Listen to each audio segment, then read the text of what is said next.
Сегодня хочу показать вам упрощенный вариант закусочных рисовых шариков оранчини. С итальянского переводится как «маленькие апельсины». Этот рецепт адаптирован мной для более быстрого и простого приготовления. Вместе с тем получаются такие же вкусные, хрустящие и нежные внутри, с тягучим сыром. Для этого нам понадобится рис, зеленый горошек, томатный соус, пармезан, моцарелла, панировочные сухари, соль и перец. Рис для оранчини я варил специально, из круглозерного риса, как для ризотто.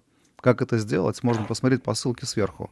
Но можно использовать абсолютно любой рис, даже остатки от гарнира или других блюд, как плов, к примеру. Единственное, вам надо учитывать, насколько соленый, перченый или вообще без соли ваш рис. И в конце его просто скорректировать. Добавляем любой томатный соус. Главное условие — это сладкие помидоры, лук и много базилика. Теперь нарезаем моцареллу на кубики примерно 10-15 мм. Если натереть на терке, то не будет больших таких тянущихся волокон. А если кубики будут больше, то шарики сложнее скручивать и повышается риск, что оранчини развалится при жарке. Также важно выбрать более твердую, прессованную моцареллу. Влажная в шариках не подходит, так как оранчини поплывут. Можно, в принципе, заменить любым другим, но главное молодым сыром. Только у него есть свойство тугоплавкости. Зеленый горошек у меня свежий замороженный. Я не размораживал. С таким горошком проще скрутить шарики, лучше держит форму и заодно тесто охлаждает. Далее натираем пармезан. Сыр не из дешевых, но именно он дает нам хрустящую корочку и насыщенный сырный вкус.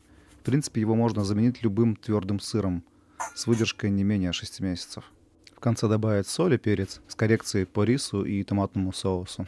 Все это тщательно перемешиваем и убираем в холодильник, чтобы рис пропитался ароматами и забрал в себя лишнюю влагу. А сейчас настал самый ответственный момент.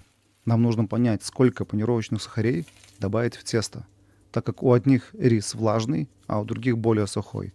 Также и с томатным соусом, у одних более густой. Забегу вперед и покажу на примере уже готовых оранчини. Если мало добавить сухарей, то есть риск, что оранчини развалится при жарке и сыр вытечет. А если много сухарей, то получится очень плотными и тяжелыми. А нужны хрустящие снаружи и нежные внутри. В общем, нужно поймать золотую середину путем проб и ошибок. Для панировки обычно я использую мелко молотые засохшие куски хлеба, прямо с коркой. Кому корки не нравятся, можно обрезать и на квас пустить. Кстати, для разнообразия в сухари можете добавить тот же пармезан, сладкую паприку, куркуму, зелень. Я добавлю сухари по минимуму и посмотрим, что из этого получится. Теперь все это тщательно перемешайте. Далее эту массу нужно разделить на равные части. Для этого удобно использовать мерную ложку 60 мл, либо весы. Теперь надо округлить шарики и обвалять в панировочных сухарях. Всего должен получиться 21 шарик по 55 грамм. Это 7 порций, 3 штуки на человека. Плюс 1 или 2 контрольных для повара.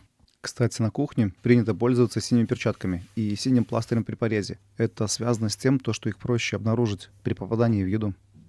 Теперь шарики накрываем пленкой и в холод, как минимум на 1 час. Это поможет сухарям пропитаться и скрепить шарики. Либо в таком виде их можно хранить 2 дня или заморозить.